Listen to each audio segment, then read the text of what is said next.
pinch myself, I know I'm live. Welcome, everybody. I'm Allison Clarkson and chairing the Basic Needs Budget Technical Task Force. And we are here. It is the second day of the fall. It's the 22nd of September. And we are here to, for our second meeting, to explore the methodology of how we calculate the basic needs budget and reviewing both our objectives with it and what we might do to simplify it and improve it and make it more fully used. And today, last week, we really heard about we dove into depth on the background, its purpose, and its methodology. And today we are going to continue some of that with one of its founders, along with Ellen Kaler, Doug Hoffer, who's now our auditor for the state of Vermont. So Doug, you are our first witness of the day. Welcome. It's good to have you.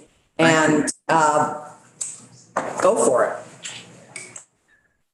Briefly, I think you all know that this all originated in the back booth of a place downtown in Burlington, where Ellen and myself and Jane Nodell, an econ professor at UVM, Phil Firmonti, who was a labor organizer and worked for Bernie, 1996, and Ellen was then with the Peace and Justice Center. I had left City Hall, but we became aware of some work done in Minnesota on this very subject, based on some analysis of a professor at American University, and subsequently also done by a woman who's also now at UVM, has been for many years, Stephanie Seguino.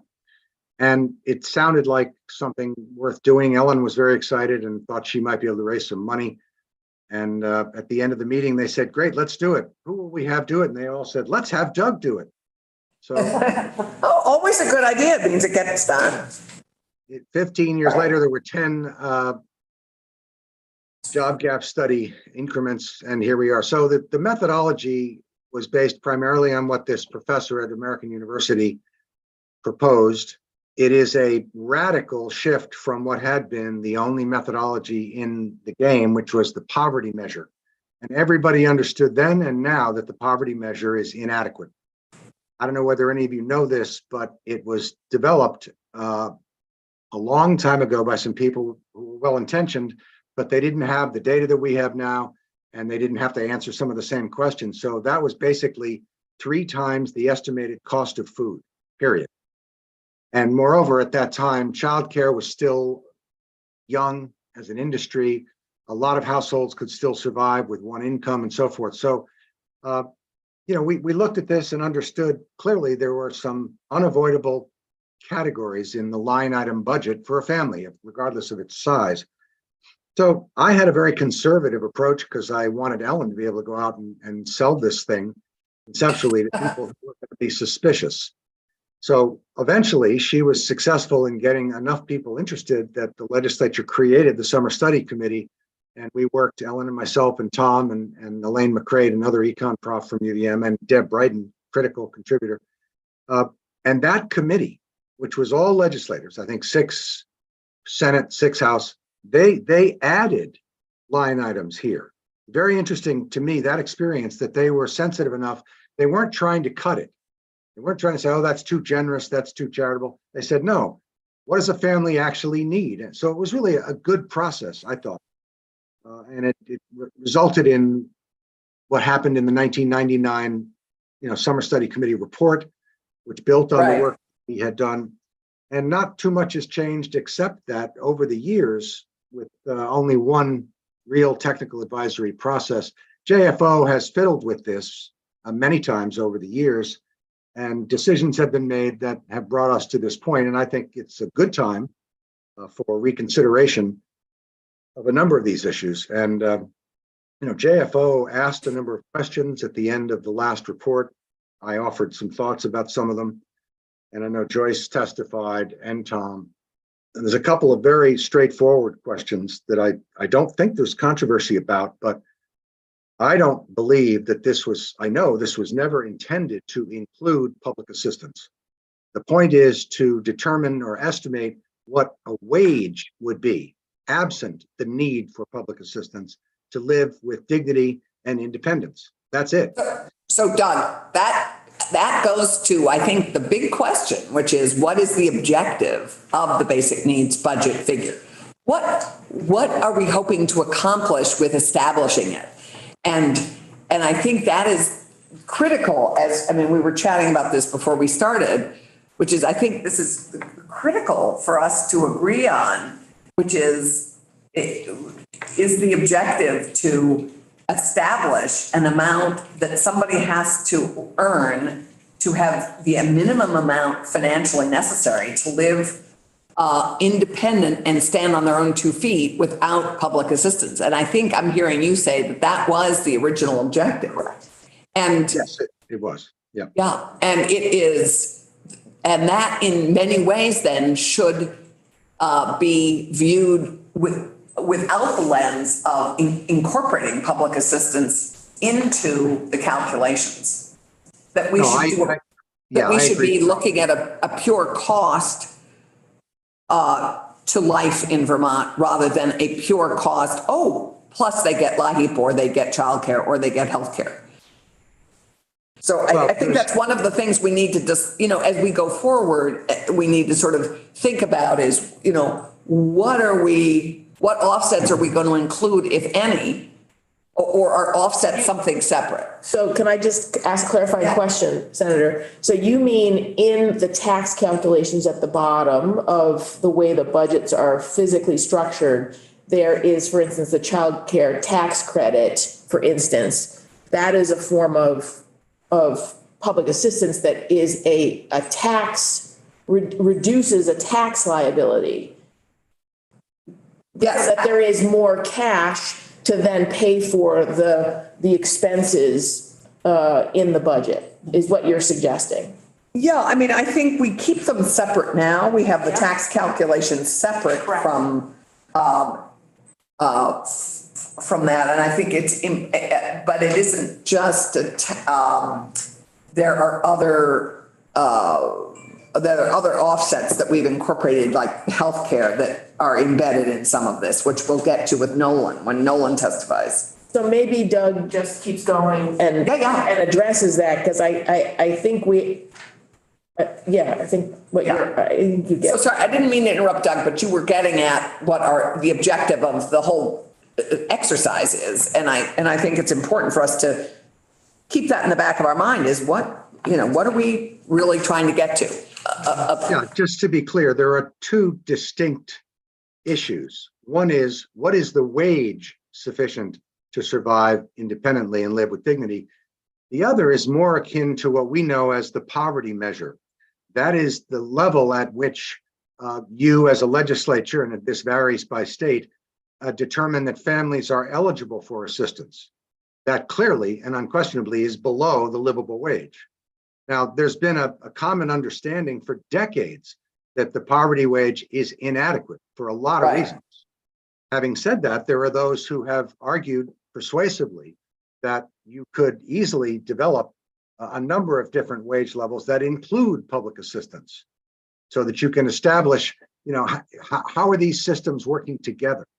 And as Deb Brighton reminded us, what happens if wages go up and impacts occur to the benefits? That's critical, but that's not what the livable wage is about. Right. As for your question more directly, I would argue that it could and should be used by the legislature in some of its programs. Now, it's happened, as you know, and it's kind of interesting, in the last 5 or 6 years, wages have grown to the point, for a variety of reasons, the labor market is now paying much more than it did when we started this process. So for those who argued for a $15 minimum wage, there's an awful lot of really formerly low wage jobs that already start at $15 an hour. Not all of them, obviously, but it's a different world entirely. But I think a livable wage could and should be considered by some, if not all, of your programmatic designers. But that's for you to decide later on. This process is just about wages to me. Yeah. And it's, in a way, it's a very important way to think about the economy. Is the economy providing sufficient jobs that pay a wage so that somebody who works full time doesn't need to go, hat in hand to you for public assistance? And furthermore, the more jobs of that nature that we have, the more you're going to save on avoided public assistance. That's the point. Right, Because that is the point. Yeah, at present, all that money represents a subsidy to low-wage employers.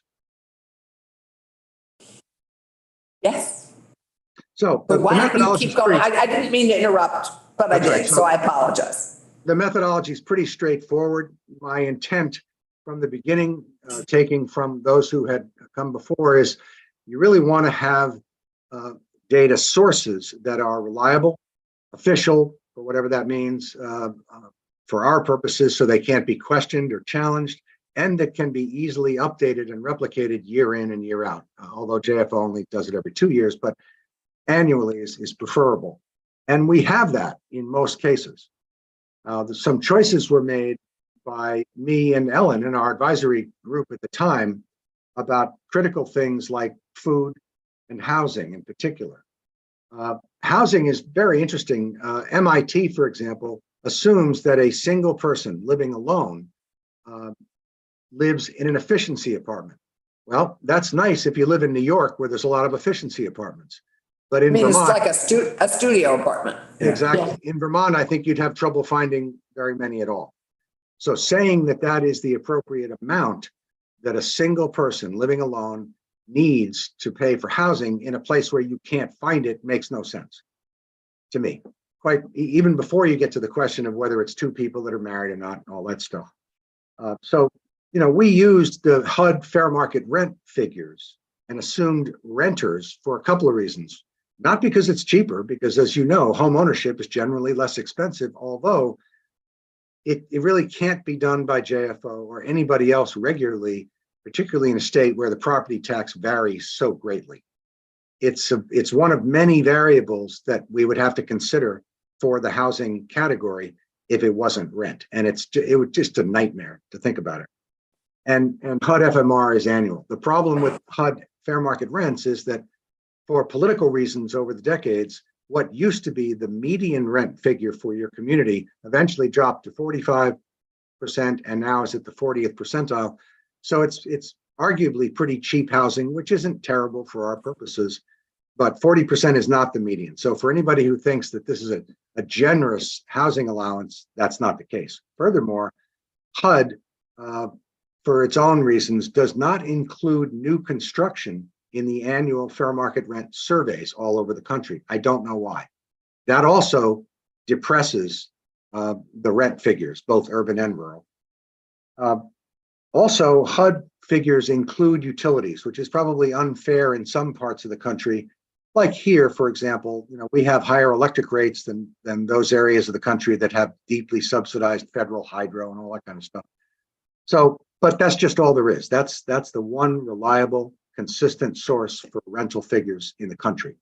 And every other entity that does livable wage calculations uses it. So there's really no question about it. Sorry, may I just interrupt to ask, and I'm asking JFO too, I guess, do we not have a fairer Vermont-based housing figure?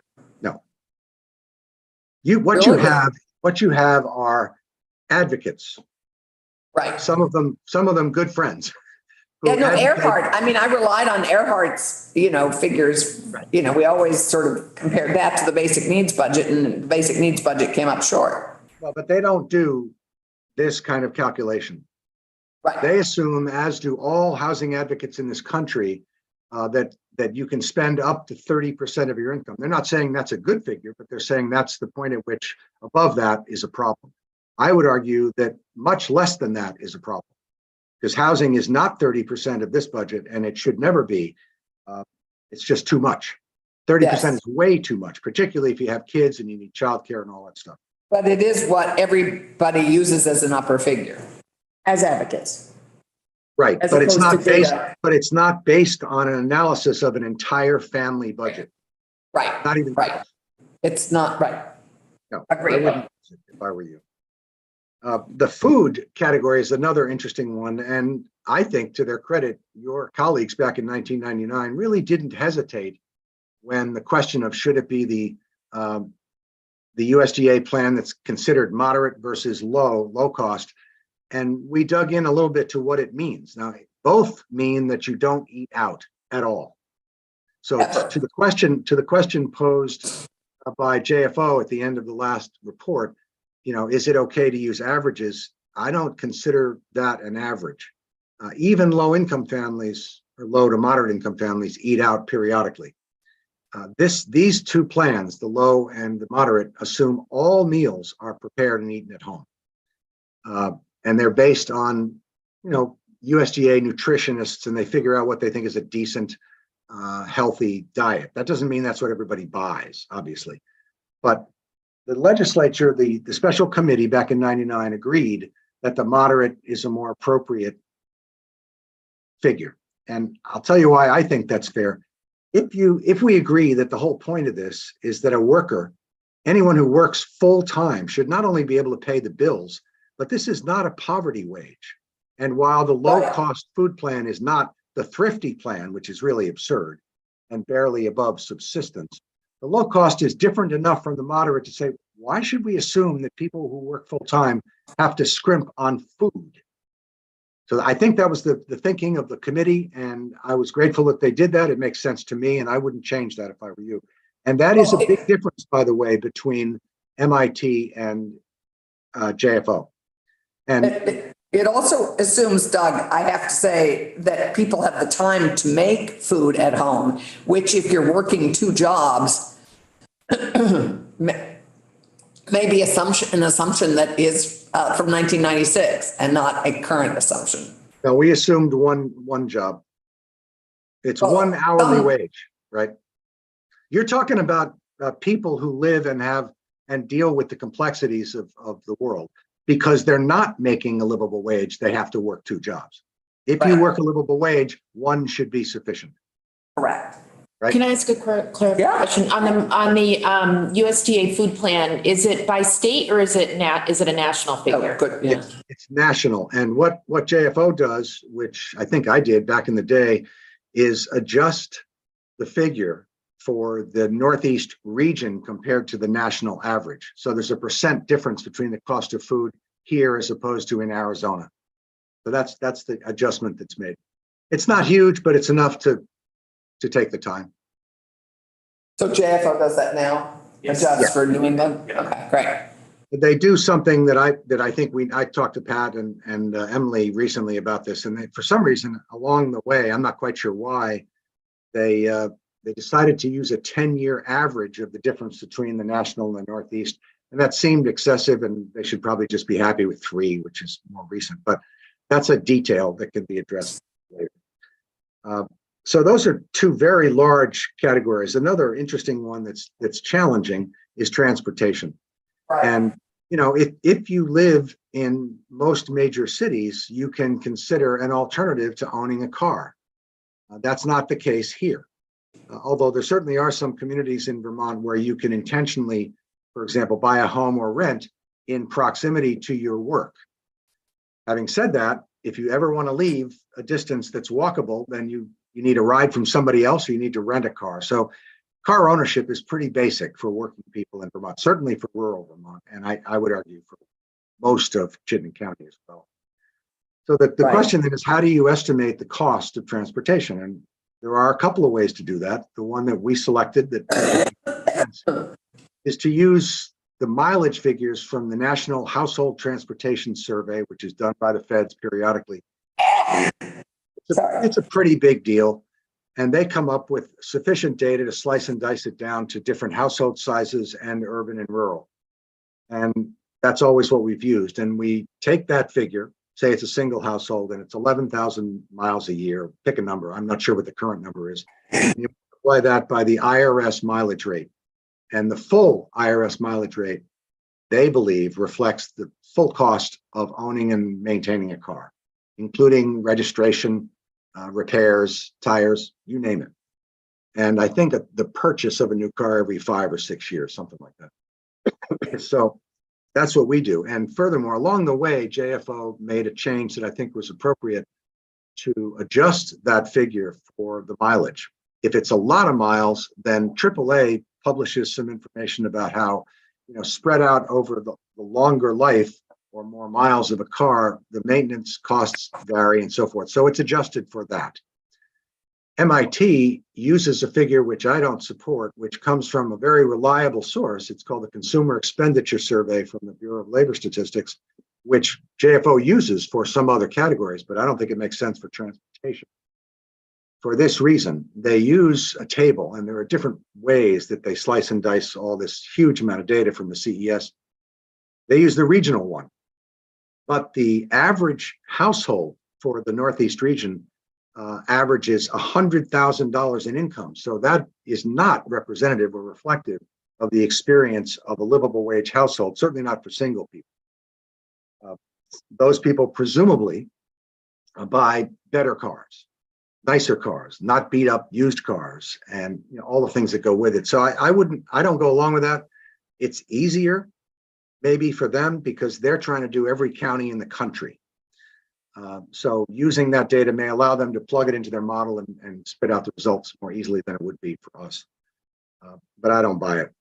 I know JFO is not happy with the transportation figures, and they're justified in their concern for one reason. The National Household Transportation Survey, at the request, I think, of the Agency of Transportation, maybe 6 or 8 years ago, expanded the survey sample size for Vermont, much larger than it had been, because they don't really do these things for state results. They do them for regional results. And as a result, did it get more accurate? Well, the response rate wasn't great. I mean, it's fair to assume that it was more accurate than it was before, but the response rate wasn't what they and we had hoped for. I would argue that it's time to redo that and insist on a bigger sample. I don't think it's that expensive, but you could check with AOT, or JFO may know the answer. I'm not sure. But that's a fair question from JFO, but I don't think it's sufficient to move from the current methodology to the CES that MIT uses. Welcome, Richie. Good to have you. Good morning. Good to see you. We're now fully present, I believe, 3 by Zoom and 5 of us by physical presence. So great. May I ask another clarifying question on the transportation? That doesn't include like a loan for the car, right? Is that included in the purchase of the car is amortized over its life. So IRS assumes everything related to owning a car. But they don't assume that you're trading it in every 2 years. I believe it, but I don't. You're right. Yeah, well, clearly we need to dig into that one. Well, remember that the IRS mileage rate is now pushing 70 cents a mile. It's a lot of money. 65. That's what we, right, that's what we get. That's the amount we get reimbursed, I think. Right. The 65.5 cents is the IRS reimbursement. But what Doug is saying is that it's an all-inclusive number of the cost of the vehicle, maintenance, gas, insurance, registration, everything it's a fully loaded rate. Tires, repairs. Yeah. Which may be low. I think it's low Yeah. for Vermont, just because of our roads and our salt And Yeah, it could the be. age of our cars. and the age of our cars. But again, it's the best number we have to work with that's official, right? That's what's important. Yes, reliable, And, official. and one of the things that I've always said over the years is that, one of the benefits of having the detailed budget breakdown, so you can look at the line items, is you can say, oh, I pay more for this, I pay less for that, this gut check, right? But the bottom line is, Doug, I don't know if you agree with this percentage, but my rule of thumb has always been that on any of this, it's 5% plus or minus, which is good enough. Yeah. Now, what you could do on transportation, and maybe Pat has already done this, I don't know, is take a look at the Consumer Expenditure Survey figures for a single person household at the income level more or less comparable to a livable wage, the 35,000, give or take, and see what they spend, or that average for that category spends on transportation, see how it compares to the methodology that we use. It's one option. And in fairness, we don't even have the opportunity, for the most part, to use public transportation. Certainly not in rural Vermont, not in a way that is convenient to get to work and to get home in the variety of times that people start and end work. Right, You right. can maybe get by with some of that in Chittenden County, for sure, but not in the rest of the state. So, but the more variables you bring in, the more work it is for JFO. So, and furthermore, the National Household Transportation Survey does give you two different mileage figures for urban and rural, assuming you have enough sample to make it worthwhile, but that's all we have to work with for now. Okay, so So the other- transportation is another one. It's a challenge, Right. it's a challenge, but it's, the other major category is healthcare, of course, and Nolan will talk to you about that. And I don't think that their assumption, the one we started with way back when, is inappropriate, which is to say, we're assuming this individual or this household, this family receives employer-assisted healthcare. I think that is true for most people. However, everybody acknowledges, including MIT, that it is not necessarily the case for lower income workers. Those are the Right. industries that don't provide as much coverage, and when they do, it's not as good. On the other hand, the not as good part is becoming more common. Rise and out-of-pocket costs grow and all that kind of stuff. So you could have a good conversation about healthcare, but as you see in that piece I sent through Aaron earlier, I was curious about how the JFO approach compared to MIT, and MIT comes out with a much higher figure than Vermont. And it's kind of interesting because they assume a lower expenditure for food and housing, but more for healthcare. But in the end, they end up with a lower figure for the most part anyway. But these are choices that you can have a good conversation about. Nolan is working on the out-of-pocket side with some very good Vermont-specific data, VCures, which is literally every invoice that's produced for healthcare in the state of Vermont. It's a staggering data set. As for the assumptions about how much an employer contributes, which leaves us to assume that the single person of the household is going to pay the difference in the premium, that comes from data that's also, I think, pretty reliable, the MEPS data, and he can also talk about that. But I don't know enough about healthcare to weigh in on this authoritatively. So I'll let Nolan talk about it. Yeah, and I think key for us to understand is since the Affordable Care Act, how many Vermonters have shifted and moved from employer-assisted healthcare programs to the exchange? How many are no longer, or have been weaned off of an employer responsibility to stay? I expect Nolan can answer that question. I hope so. Yep. So the other categories are not insignificant, but those four, as I point out in that little one pager, represent almost 80% of the total. So that's really where the action is for the most part. Now, I didn't do the others to compare JFO and MIT for two reasons. One, MIT combines a number of categories together and they call it other, and they have this other civic engagement thing, all of which might be interesting. Excuse me, but it's hard to break it down. And I didn't have the time, to be honest. So, Well, I don't see on your sheet healthcare. I mean, you do healthcare, housing, food, transportation. Now, healthcare beyond this one, Allison? For the green? Oh, I didn't get that. Somewhere those have stopped being circulated. Sean, do you have that packets of that we had put together? So this green. I'm sorry, I should put this one. The green band one, and hopefully Senator Wexman can look at it too. This one is Doug's assessment of JFO's methodology, our current methodology. We didn't get it. Versus MIT's. Sorry, I was Yes. operating without before. Okay, and Richie, they should be posted, I think, Aaron, is that right, for people online watching and or participating? Yeah, I printed this out, I have this. There you go. So Right, for so- some of the other categories, use the Consumer Expenditure Survey, as I did initially and as JFO does now. But for some reason along the way, over the years, JFO has started one of two approaches. One is to combine some different tables, or I should say different income groups within one table, Right. or use different tables than I would advise. So I sent another piece, which is, I think, dated 2022, Yeah. an early submission Yeah. that shows the difference for June clothing. 22, this one, next one. Okay, I have that. That's the one you sent earlier. That's something, that you can have a longer conversation about it. It's a level of detail maybe below where you want to go today, but it's not insignificant, and also raises the question of consistency throughout the calculations.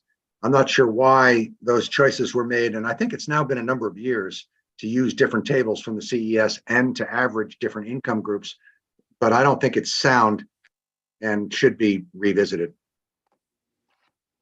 But having said that, those categories in aggregate all only represent 20% of the total. So there's less at risk, but if you're in the business of talking methodology, you should do it all at the same time. Sorry, I just lost you. I think in this paper shifting, I lost you. What is inadequate? There are some categories, for example, clothing and apparel and related services, Right. where we all agree that using the consumer expenditure survey is the best and frankly the only available data, which is very useful. It's a large national sample, sufficient to break it down by income groups and household size and composition. So you get a bunch of options as to which source you want to take it, not source, but which table you want to take it from. But JFO has, unless they've made some changes that I'm not aware of, they have drifted from where I started, which was to pick, I mentioned the single person because that's the one most important to me. Single person, and you make sure that the average demographic, which is the number of people, and income for that category more or less matches what we're working with, which is 30 to 35 grand, in that neighborhood. And now they have a couple that are averaged across different income groups, which doesn't really make sense, and or use other tables, which would not be ideal in my view. So we don't have to, this is time consuming. You have other things to do today and not as important as healthcare, but something that we can talk about with JFO, or Tom and I could talk about JNO and get back to you. But the point is that those other categories are only 20% of the total, whereas the four we discussed, food, housing, healthcare, and transportation, are 80%. That's mostly where the action is. Having said that, JFO's assumption now for many years that a single person, the official single person livable wage, is based on a couple, a married couple or partners in Vermont, sharing a one-bedroom apartment, which isn't an unreasonable assumption. I just don't buy it. And it has major impacts. First of all, it's one bedroom as opposed to two, and it has tax impacts because they're married. Now, I saw the information that Pat provided on the demographics, but it wasn't broken out by age or income. And I am certain, and would bet a mortgage payment, that once you broke it down, you would find that most of the low income people are either sharing a place, although a lot of those households don't have that level of detail in the table, but can't afford to live alone. I think a lot of those single people are probably elders or people who make enough money, literally in Vermont, to live alone, which is not easy, as we all know. So it's a start on the demographics that they put together for you, but if they have the time and the skill, and it's very challenging to dig in that way, because you have to get at the flat files from census, and I don't have that skill. It's people who are familiar with SSA. It's just a different level of technical analysis that I don't have. They may have it in-house. But without backing out elders and higher income people, I'm not sure that information is as valuable as it could be. Okay. Thanks. Anything, I know this has been a particular concern of yours, this married or non-married couples cohabiting. Well, it I would argue that it makes a big difference in the outcome, that's all. Well, it does, but there are big differences in assumptions on how you share money too. I mean, I have kids who are living together with their lady friends. They aren't necessarily sharing all their finances. They may only just be sharing food and housing. and not be the sharing a housing, single other thing. the housing is the big one. That's the point. I understand, but there are two other in the major category that aren't necessarily shared by people who are not married. And people who are married, one does make an assumption about pooled resources that you don't necessarily make by people who are just living together. I mean, I know you disagree, but. No, most of the data sources don't consider your marital status at all. The only ones where it really jumps out is housing, presumably, and healthcare sometimes, and taxes. Well, healthcare a lot, I would argue, and anyway, it's we will, needless to say, discuss it further. Anything else you want us to think about before we move to Pat? No, that's fine. That's great. Thank you for the opportunity. Oh, thank you for doing this work, and thank you, and Ellen, again, for your original vision, for which we are all grateful. So I think with that, let's move Patrick Titterton from JFO, and Emily, I don't know if you're joining him, but Pat, we're going to shift to some of the assumptions, demographics that we asked about last time, and family configurations. To follow up on Doug's, the issue Doug's raised. And just pulling up the Zoom. So Patrick Titterton, Joint Fiscal Office. Good to see you all again. Appreciate everyone being able to make it today. Yeah, it's great. Thank you all for being on Zoom who are helping make it a full slate here. So just while I pull this up, last week,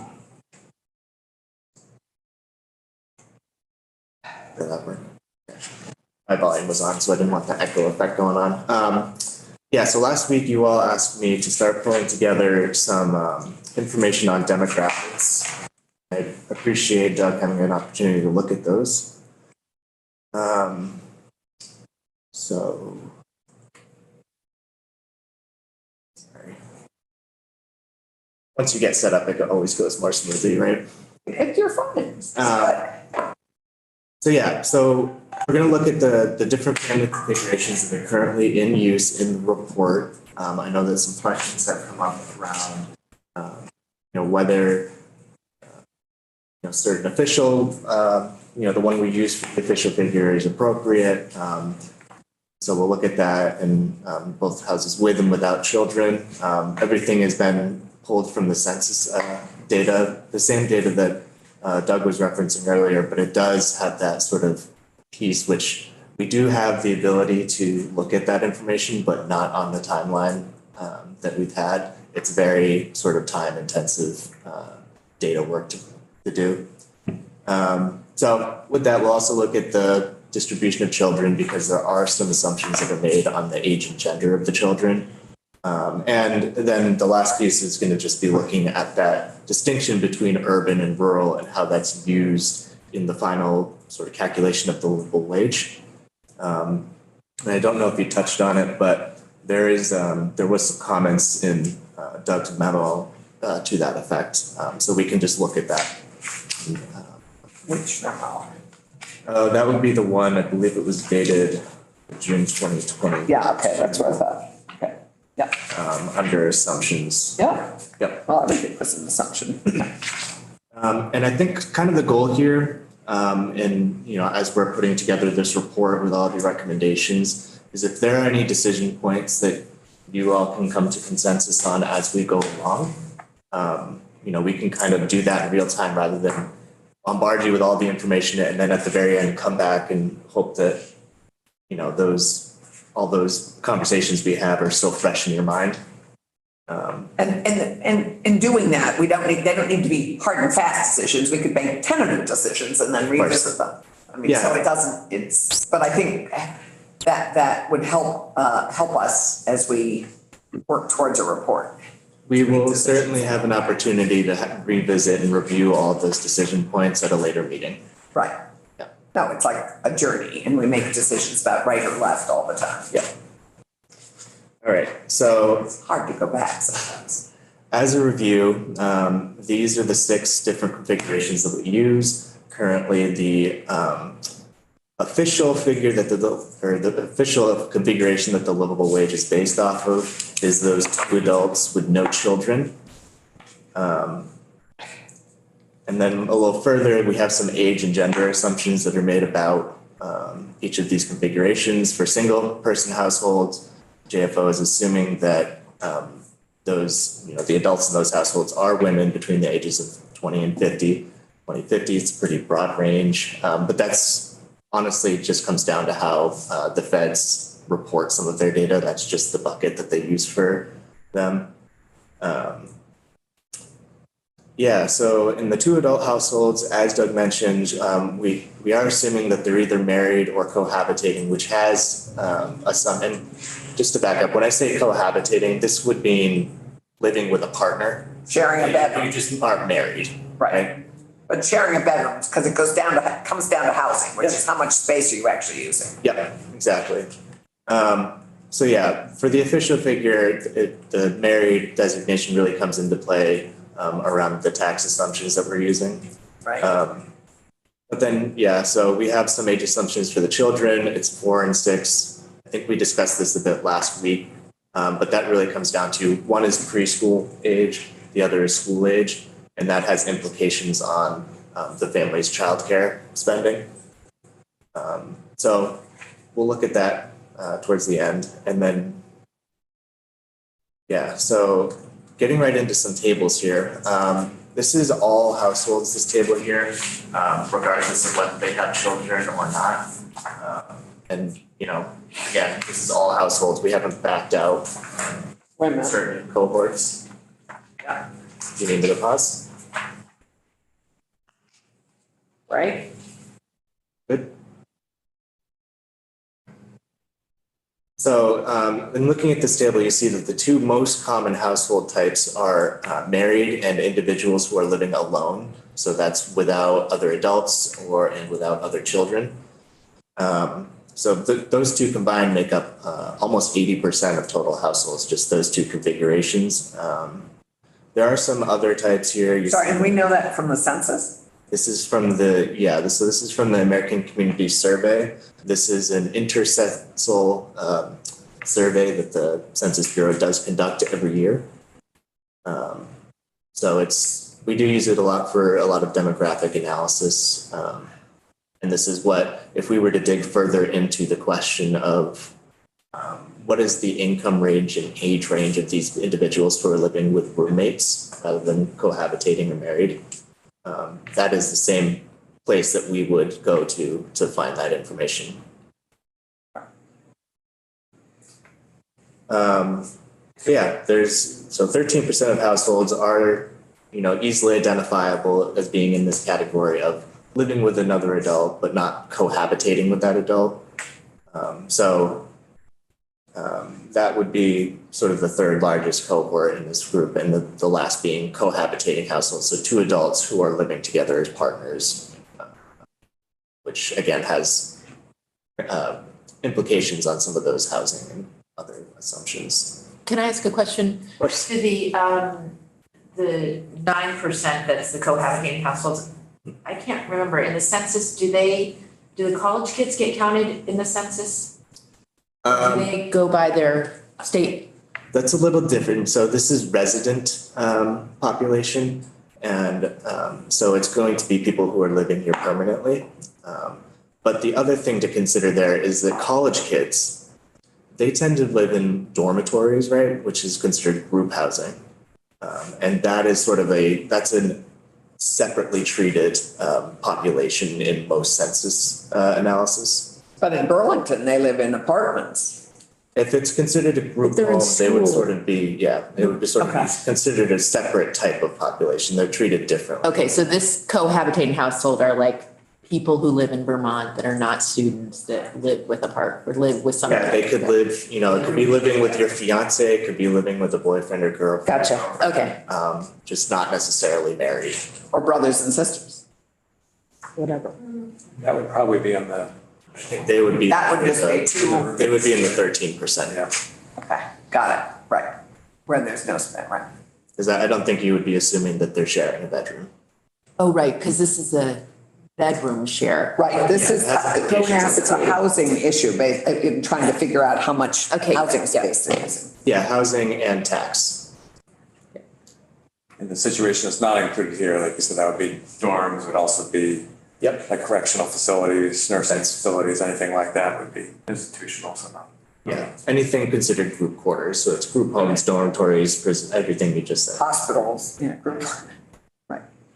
Right, but as Doug pointed out, for some of the, without the age demographics available to us, which, as Pat said, would take a bit of more effort to, and time to do, this is gonna catch people who maybe are widowed and not working, because they're retired, but they're living alone, correct?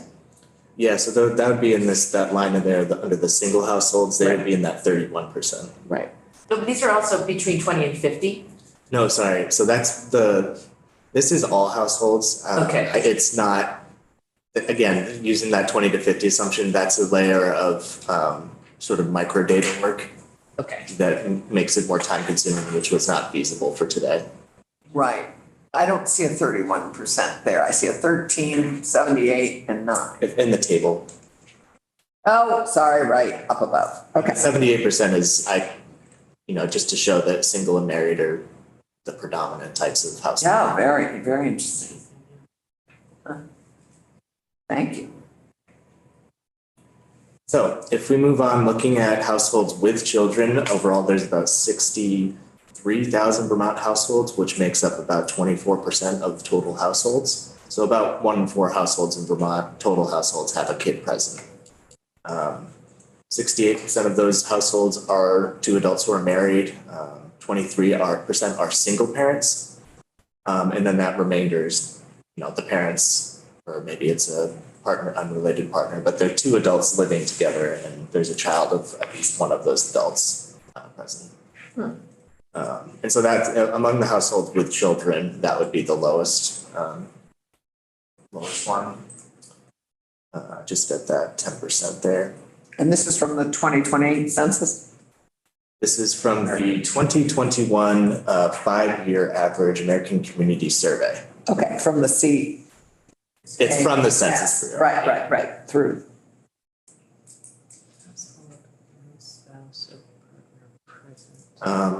So if we're good with that and we want to look at, really hone in on single households. So like I said, 23% of these households are are single households.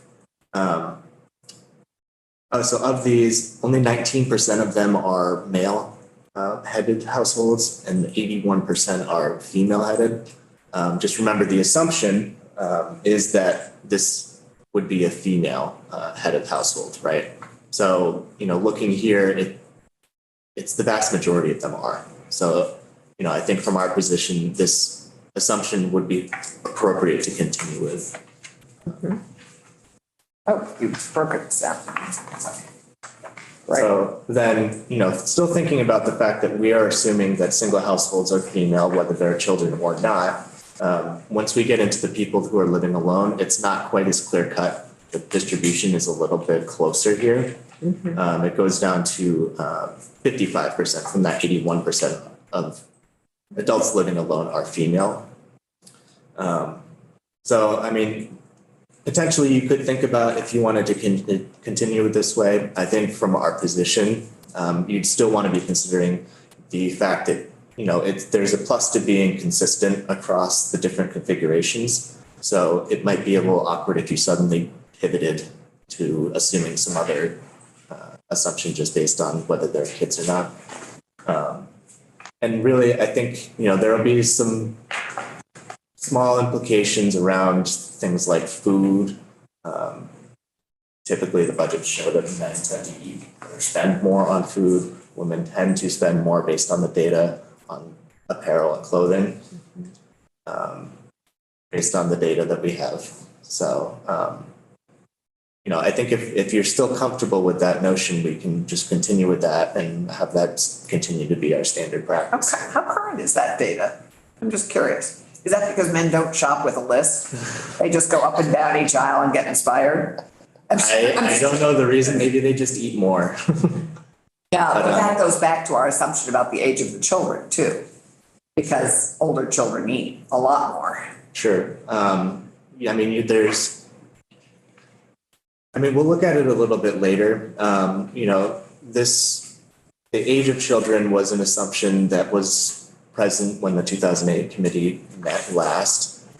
We'll see later on that the distribution of children, either age or gender, hasn't really changed much. There are fewer kids, but the distribution hasn't changed much. So unless, if there's a compelling reason to sort of move from that, I think that's something you'd want to think about a little bit. Right. Because it is kind of a ripple effect. It doesn't just affect one thing like food. Sorry, single households is 31%. Okay, got it. Yeah, it's hard there. Looking at all these. Okay, let's keep cruising. So if we're looking at the 2 adult households without children, and this again is what the official livable wage is based on. Currently, so we're assuming that they're married, right? That's 68% of this particular cohort. 18% are the sort of single people who are living with a roommate but not cohabitating. And then the 14% of them are the cohabitating partners. So I'll just reiterate again, this is total households, right? So this is not sort of teasing out by sort of the target income we might be wanting to look at. And it does not tease out sort of the older population, like the 68 or 65 plus population. But I think what you do see here is that, 68% is about 2/3, right? It's a very high predominant, or it's a very high share. I think I can't say this with particular authority, but I think generally if we were to tease out all of those groups of people that we don't want, yes, the people who are roommates would probably increase, just thinking about that demographic. But this is the 68% is a lion's share here, so it would have to come down quite a bit in order for it to be sort of no longer the official. And I will say, and I'll get into this a little bit more when we talk about urban and rural, but so we do publish sort of the one official livable wage figure, right? But we have these 6 configurations that if you're a user of this report, if you're a business who wants to know about setting wages, really what you should be doing is considering the employee you're thinking about and considering the menu, sort of the matrix that we have. So, I mean, it probably is a useful tool to have that one calculated wage that's presented to people, just sort of easier to digest. But I think if you're really a serious user of this, of this report and using it for guidance, you'd really want to be sort of approaching the appropriate number that's within the report for your use, right? Well, I'm looking at that employee holistically Exactly. as one, I assume employers do. But from these demographics, I don't think that the livable wage number, which is assuming 2 people who are cohabitating in one bedroom, is substantiated by the demographic numbers. Meaning, from an employer's perspective, they're thinking about an individual employee, right? So a single person, regardless, whatever they choose to do in terms of their living situation is kind of their own decision, just like do I have kids or not is their own decision. Kind of like there's nothing that the employer can do about that. It's not, they can't, right? So if we take it just from that lens and say that from an employer's perspective of trying to consider what does an employee, regardless of their household situation, just what do they need? If they were just alone living, what would they need as the base? Then a single person, to me, is the more defensible demographic household configuration. If they choose to be partnered and have a one bedroom, that's their choice, just like it's their choice to have kids or not. Well, employers can't Right. decide that they're gonna pay this person because they've got 4 kids more than their other colleague. So Exactly. you have to have a number that makes sense. But employers, if they're offering healthcare, would take that into consideration. Yes, they would. I know. So it's very interesting. So that, and then we'll get to that with Nolan a bit, which is the assumptions on healthcare are slightly different. But in some ways, Ellen, what you're arguing for, in a way, is we could just have a single category configuration and a situation with children. And reduce the number of categories altogether and just extrapolate from the single category. Anyway, it's, as we look to maybe trying to Yeah, I mean, I think. efficiently pare down the number of configurations. I think that given that the number of adults who are cohabitating as partners, to the extent to which that is one of the household configurations, that, because that is the livable wage, like, I would argue that given how small a reality that is, how few people are in that situation, you could think about jettisoning that. But that does go back historically, so then you lose that thread going forward. But I think what's more relevant, in my mind, is, as a starting place, is what are we gonna suggest is the right household configuration to be the livable wage? Yes. And then from there, we can, as Pat's going through this, we can think about the total number of household configurations that JFO calculates and decide if there's maybe one or two less that we could be okay with not providing to employers as a point of reference guideline. But I also, this goes back to why are we doing this? Right. What's the purpose of this tool? And I would hope that the purpose of this tool would be for legislators to look at it, and when they're doing things around like, oh, is the state going to have an earned income tax credit? Or is the state going to have, this childcare subsidy or food stamp subsidy, that they're going to look and see like what, they're not just going to pull a number out of their hat and say, this is the number that we're gonna do. They can recommend that in order to meet the basic needs budget, it would have to be this amount of money. That's how I would use this, and I might use it as an employer for, am I in the right ballpark? I mean, there's many other things that go into play when you're hiring someone and where you get your money, right? But at least it allows you to see, like, am I paying a Vermont livable wage? But again, if we're just doing this for the sake of doing it, we want there to be people using it, right? I would be shocked that people, if they're making decisions around subsidies and benefits in the state of Vermont, that they're not looking at this. And minimum wage. And minimum wage. We, in Senate Economic Development, look at this all the time. But yes. I don't recommend getting rid of the categories. I think the categories are interesting and useful. I mean, the configuration. The configurations, yeah. Can I, this is Erin Larkin. Hi, Erin. Hi. I wanted to just take a moment and speak to the employer utilization of this. I don't think that this right now is being heavily utilized by employers and their compensation strategy. Vermont just hosted our HR conference last week. Yes. And we had a speaker there, presenting on compensation, and this was not addressed. It was focused around minimum wage. I did sidebar that speaker afterwards to talk about this as a possibility and something that we could bring more attention to. But I think for employers to utilize this the way that we're thinking about it, we would have to bring more visibility to it and generate more awareness. Exactly, which is why we really wanted to have SHRM represented on this technical advisory committee, Aaron, because then it does help to bring some, you know, you could be helping to bring that awareness to your colleagues, which is fantastic. Yeah, and with Vermont's unemployment rate right now, what it is, and with the effort to attract and retain qualified talent to this area, I think that there would be a lot of employers interested in committing to a livable wage as part of their compensation strategy.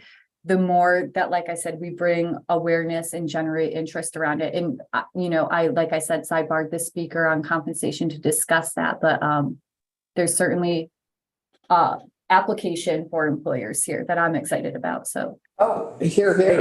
And actually, public radio covered your conference, which was great. And so I knew where you were.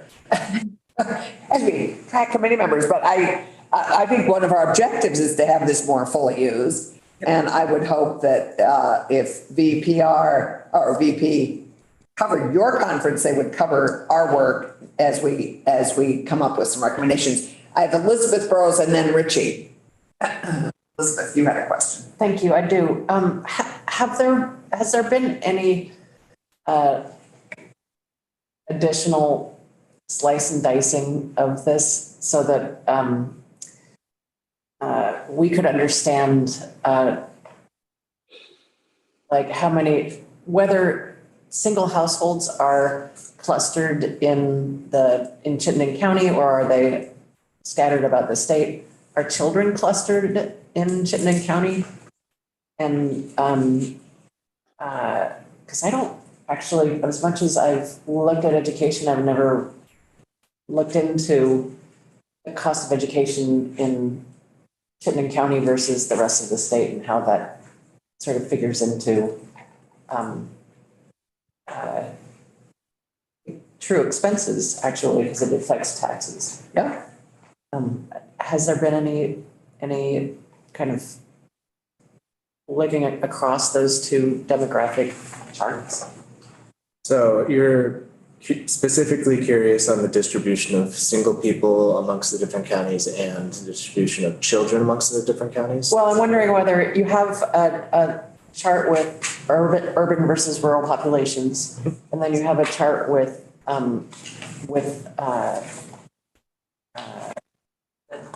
breakdown of those things, but there's nothing that merges those two. I wondered what, or not in here. I don't have that with me today. Some of that I could certainly pull together, and I could send the committee an email with that information.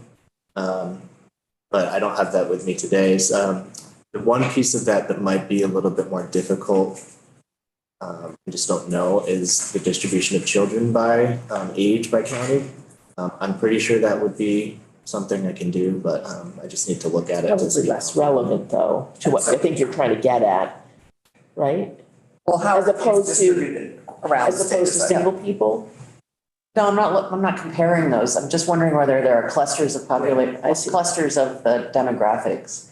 The other question I have is, which definition of rural versus urban are you using? Because I think the census data, the census definition doesn't necessarily apply to 74% of our, the census definition of rural doesn't necessarily apply to 74% of our state. Can we hold that until we get to, later in your presentation, you have urban. Can we hold that until we get to that section? Yep. And go to Richie's question, and then we're gonna need to keep going. Richie, you're on. This is more of a comment than just a question. And many people that I know, because we're in a crisis in housing across the state, the housing dictates how people come together and live in a space now. And we, from my point of view, discriminate against single bedroom and studio type apartments. We make it harder for them through the permit process and all of that. So at some level, we have to look at what the housing stock is out there, because it's dictating what people are doing. Right. And we're in a crisis. You can build a 3-bedroom apartment and through the permit process, it's looked at as a unit. And if I build a studio apartment, it's looked at as a unit. And so people go out and they look at what the septic capacity, if it's not in a village, and they design their buildings around what the capacity is. And that dictates what it is. And I look at these numbers, and in a community that is a recreation community, I have people renting by the bedroom now. So, Rich, are you saying that we make it as a state harder to develop 2 and 3 bedroom apartments? No, we make it Yeah, easier. We make it easier to do the 2 and 3 bedroom, and we make it harder to do a studio or 1 bedroom. Zoning. Got it. And so the housing stock is dictating to a large degree what people are doing. Yeah, interesting, because in our part of the world, in eastern Vermont, in the Upper Valley, we've had a number of developers who have actually in a very focused fashion, developed studio and 1 bedroom apartments, are very focused with that exact. But it would be interesting on the non-residential side, what the tax department collects for information. We can ask them. Okay. Comm has a lot of access to construction data as well. Yeah, so can we put a pin in that, Patrick, and take an, Emily and Patrick, and note that, and let's ask Tom. Or you.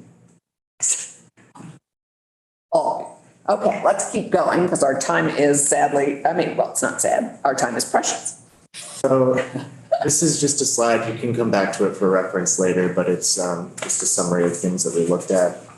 This next one should be pretty quick. It's about those age and gender assumptions that we're using for children. So here I have from 2008 to 2022, 2008 being the reference point, just because that was the last time there was a technical advisory committee on this. And what I think that I'd like to focus on is the 2 columns all the way on the right, because that's just showing you the change over time. Mm-hmm. So under count, yes, there's almost 20,000 fewer children in this age range than there were in 2008. But overall, the distribution has, in any single one of these categories, has changed by less than 1%. Yeah. So, I think if the idea is that this was considered an appropriate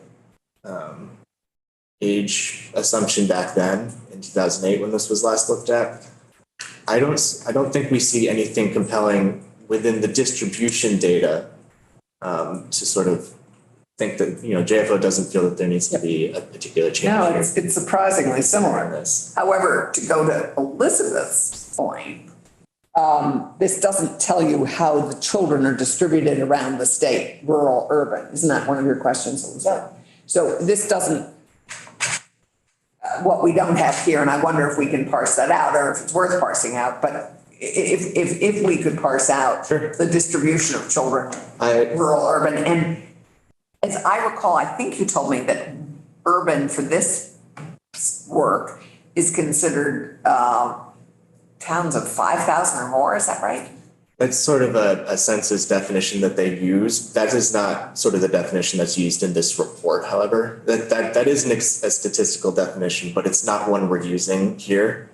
We're using here. Let's go right ahead to it. Okay, let's keep going. What's the population of Vermont right now in 2022? The total Population of Vermont. 648,000. Yeah.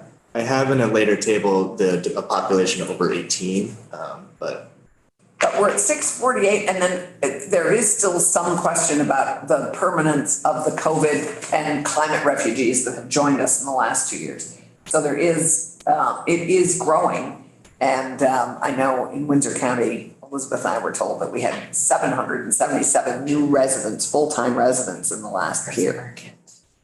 That's a lot. I mean, it's interesting. We have 220 in Brownsville. Go. and Bronzeville's accounting for a huge percent of it. Okay. So for this report, some of the federally reported data is available to us for the Burlington MSA.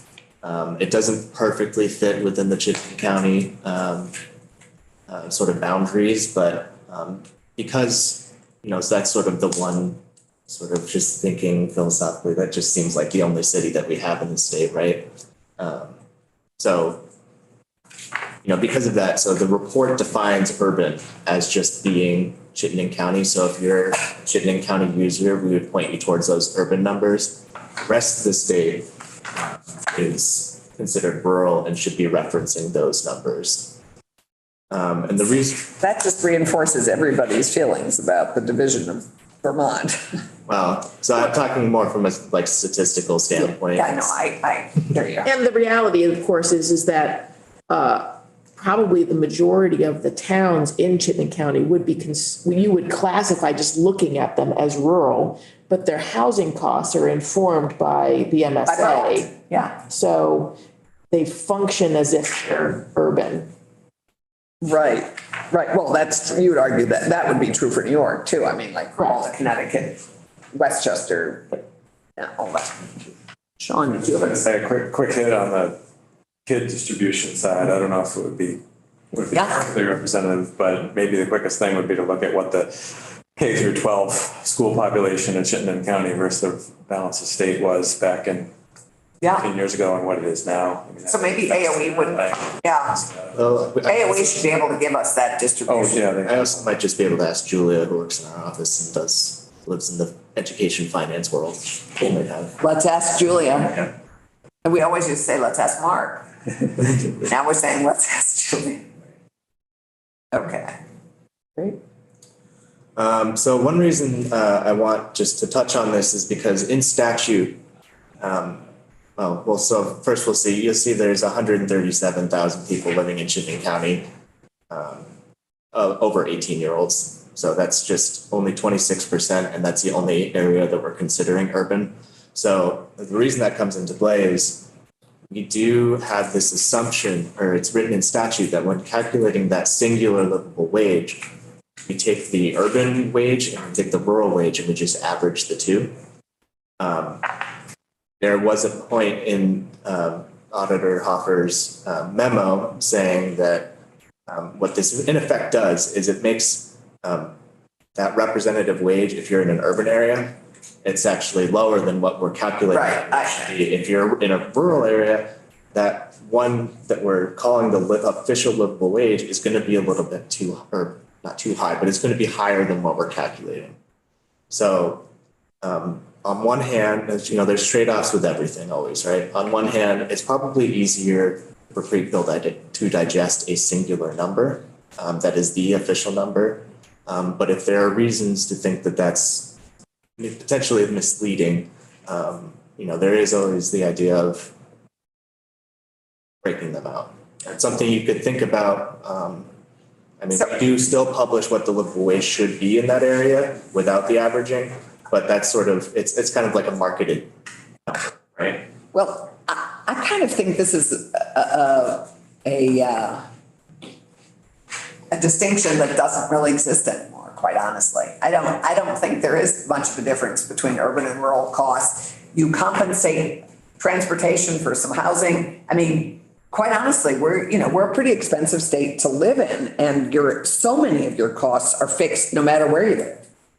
Food costs are similar. Car costs are similar, and you drive more. So you may compensate for the cost of housing in one, but we in Windsor County have a new supposedly affordable housing that was just built on Route 4, and a three bedroom house apartment is going for $5,800 a month. I mean, that's ludicrous.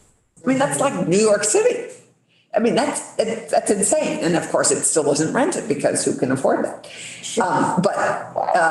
I just don't, I'm not sure. I think this is like an artificial division now at this point in Vermont. I think we are really all, I'm not even sure we should have this division anymore because costs are so similar with a few exceptions, but they're often balanced by other costs. So I just don't, I think this is a distinction without a difference. And urban's a little more expensive. Supposedly, but I would argue that Woodstock is just as expensive as Burlington. It used to be that the livable wage number for urban was higher than the rural, and now it has flipped. Yes. It has flipped because of transportation costs and because housing costs have risen in rural areas as well. Yeah, but I mean, So are you, let me make sure I understand what you're saying, Allison. Are you saying that we should just go ahead and have urban and rural and just publish the urban and rural and not do the average of any of them? I would not average them, or I'd consider getting rid of it as a distinction, because I don't think there is much of a. Call it Vermont. And just call it Vermont. Because quite honestly, I really, But don't you think, that would simplify things, but I could see some potential pushback when this gets published of people in rural areas or businesses in rural areas saying, I don't believe this because it's one number, and what about Chittenden County? yeah, and you know what I would say to them? All Vermont employers are still underpaying about 20%. Across the board, Vermont underpays, and it's shocking because all around us, everyone pays better.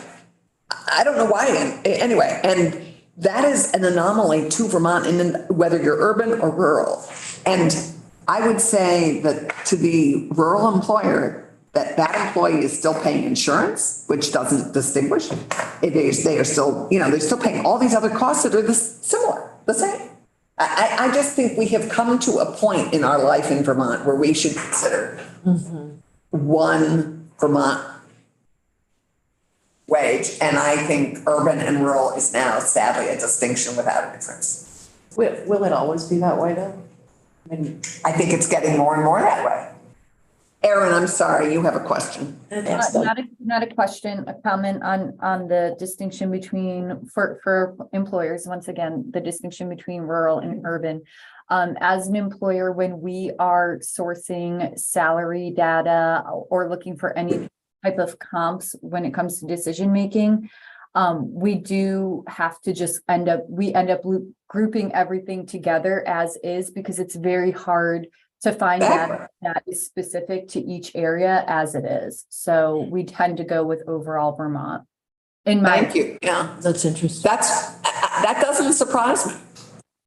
Yeah, Pat. Would just offer, I know I said at the very beginning, it'd be great as we're going through all these meetings to sort of make some decisions in real time. I might offer for this particular point that, as we go through the components and look at how each one is calculated and how they differ, that will probably highlight some of the areas where it might still be good to consider, having that distinction still. Curious what Doug thinks about. Doug, what do you think? I think the urban-rural distinction has value. I hear what you're saying, Allison, that they are coming closer together for reasons that we know, housing and transportation primarily. I'm not sure it's that much more work to do both, in my experience. And as an aside, Erin's comment about employers and how they may or may not use this, for years before I was elected, and now I still do it for Ben and Jerry's, I calculate company-specific livable wages. And the key is, for most employers, the only way they can directly impact this calculation is with healthcare and retirement. That's not to say there are radical differences, but there can be. Some employers have seriously good healthcare that they offer. Some can't afford to give that kind of healthcare and so forth. And the same for retirement. So to Erin, for your clients or members who are interested in attracting people based on wage and benefits, they can have their own livable wage calculated, not by me, I'm kind of busy, but it's not rocket science. If the only difference is healthcare and retirement, for example, then they can come up with a number and advertise as they wish to the world at large. Hey, look at our livable wage. It's this, so forth. So that's one option. The other is with regard to something Pat said early on. I have come to the view that we should not assume that a single person is a woman. As he mentioned, and as I mentioned in that memo from last year, there are not insignificant differences between the CES data on clothing and the USDA data on food based on gender. To me, that argues for averaging. Wherever there is an option to average male and female, I would do that. Not differentiate. Yep. That's a one. In my household, that would be a wise thing. Yes, Mrs. Wood. Has the cost of healthcare in urban ever been considered in urban versus rural? So, and has it ever? Let's ask Nolan. We're about to have a whole thing on healthcare with Nolan. So let's, Okay. if you could save that question for Nolan. Yep. Pat, let's finish with you because Richie, did you have something? Yeah, I was going to say, in thinking about combining all of this, for me now, there are really three Vermonts. Chittenden County, because of public transportation, is one thing. The recreation communities like Stowe, Woodstock, Manchester, and any number of the communities that have seen tremendous increase in real estate prices because of COVID. And you can pretty much line out a map that will highlight what those areas are. Those areas are different than the traditional Northeast Kingdom. And in my county, the difference between Stowe and in Eden is huge. And I think there's really three Vermonts now. Yikes. Well, you're still paying, I mean, eating, anyway, yeah, that's something to, so I think sadly, we're not at a decision point on that, Patrick, as much as you'd like us That's to. just fine. But I think this is a really valuable discussion to have here. So what else do you have before we, Well, I mean, I guess I would just, thank you, you're at thank you. we've gotten through the slides. One thing that we could continue just to sort of review, I know we sounds like we're going to continue to talk about urban rural. I'm not sure if you all, I'm going to provide some information on clustering, right? And maybe we can revisit that conversation about whether there should now be another family configuration to consider the roommates, or if we're comfortable with the existing assumptions. I think that'll be something for kind of you all to decide and make recommendations on. But if there's any other additional information that you want to have on these areas, in a couple of weeks, that doesn't mean I can't send you information via email before then. Well, I think Doug's point about the age and income distribution for the households overall, so that we can really get at that working age, single person, what is that? Yeah, it's again, I mean. I mean, and just clarify, and discount the people who have retired and really focus on working age people. That's what we're trying to establish is a little. Right.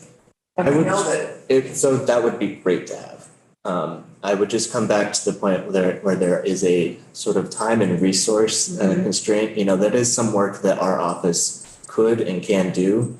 But given the timeline, very compressed timeline of this committee, it's going to be, we can get some of it for sure. I don't know if it'll be quite as granular as would be ideal or perfect. Well, and our sort of classic catch-22 here is that as the cost of living keeps increasing and as Social Security doesn't keep up, increasing numbers of older people are still working.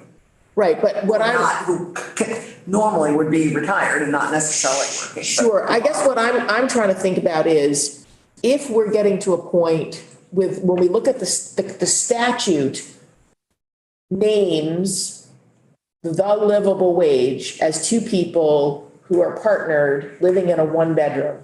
If we decide that that is no longer going to be considered the livable wage, if we want to have that as a potential, and therefore it's going to require a statute change, I'm imagining we're going to need to have some justification.